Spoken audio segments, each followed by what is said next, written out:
Bom dia, meus amigos do Tributário de Toga. Mais uma semana que começa, uma semana que vai ser muito importante. Nós já vamos aí com 3 notícias muito importantes para o seu dia. Veja só, a primeira notícia se trata aí de um problema que a Receita Federal está tendo. Nós estamos acompanhando aqui algumas empresas e o Valor Econômico, inclusive, escreve sobre essa notícia, em que nós temos ali a deficiência sistêmica para a emissão de certidão de regularidade fiscal. Inclusive, ele explica a importância nesse artigo de uma certidão negativa de débitos ou positiva com efeitos de negativa para a atividade empresarial das empresas. E ele, inclusive, vem trazer um dado muito importante, que nós temos aí quase 1,87 trilhões de créditos ativos pela Receita Federal, em que 1,13 trilhão está só no contencioso administrativo, só na parte que a Receita Federal ali faz a gestão. E mesmo com as defesas, as impugnações das empresas, isso não está sendo automático, essa suspensão da exigibilidade. E as certidões não são emitidas, o que leva a uma judicialização.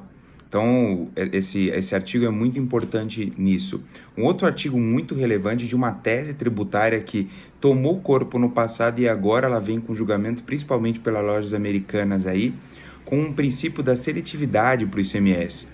Então, as lojas americanas aí vem discutindo no Supremo Tribunal Federal se a alíquota de 25% aí não é acima do desejado, inclusive quando uma alíquota interna no estado que eles estão discutindo é de 17%, o que representaria uma diferença muito substancial. Nós estamos falando aí de 8% a mais da alíquota de CMS, e aí eles estão discutindo, a loja americana está discutindo, e logicamente tem outros casos aí emblemáticos, mas que se tratam da mesma matéria, se não deveria ser respeitado o princípio da seletividade em relação ao ICMS, ainda mais se tratando de energia.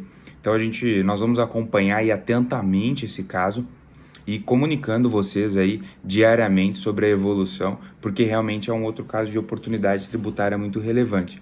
E a última notícia de hoje é uma notícia que eu gosto muito de falar sobre isso.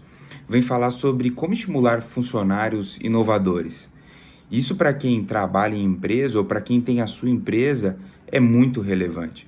Então ele vem trazer aqui, e eu chamo a atenção para essa notícia, o de que realmente nós temos vários Steve Jobs no mundo ou não, ou quem realmente tem as ideias aí são os funcionários, são algumas pessoas aí que têm um caráter de inovação. E como estimular esse caráter, né, para que você tenha efetivamente uma atuação assim disruptiva, de novas ideias, de criar outras coisas? É o que esse artigo aborda. Muito interessante a leitura. Eu chamo a atenção aí de quem está no Tributário de Toga, porque realmente é muito relevante. E a última notícia que eu dou para hoje, a gente vai começar a comunicar hoje à tarde. Na quarta-feira, nós temos o nosso Tributário de Toga, às 20 horas. E olha que interessante, eu vou receber o Renato. Renato é um dos maiores advogados do Brasil. Ele atua num escritório chamado Machado Advogados, uma das maiores bancas no Brasil e fora também do Brasil. Ele vai conversar um pouquinho comigo, vai falar um pouquinho sobre teses previdenciárias. Olha só, é um tema que a gente vem falando muito e está tomando muito corpo. E veja só, nós vamos conversar também sobre como atuar num escritório de tão grande porte. Qual é a dica dele, já que ele é sócio desse escritório? E aí nós também no final vamos falar um pouquinho aí sobre a grande tese aí do limite de 20 salários para o recolhimento de contribuições aos terceiros. Qual que é a posição dele? O que ele acha dessa tese? O que os clientes acham dessa tese? O que ele está conseguindo no dia a dia? Então vem comigo, quarta-feira às 20 horas, nós vamos ter essa conversa. Eu agradeço muito. Essa semana, esse dia hoje, essa segunda vai ser incrível, essa semana também será incrível. Não esqueça disso. Eu sou o professor Thiago Glixman, agradeço muito a sua participação aqui no Tributário de Toga e nos vemos ao decorrer dos dias e uma ótima semana para você. Não esqueça, ela será incrível, viu? Um grande abraço.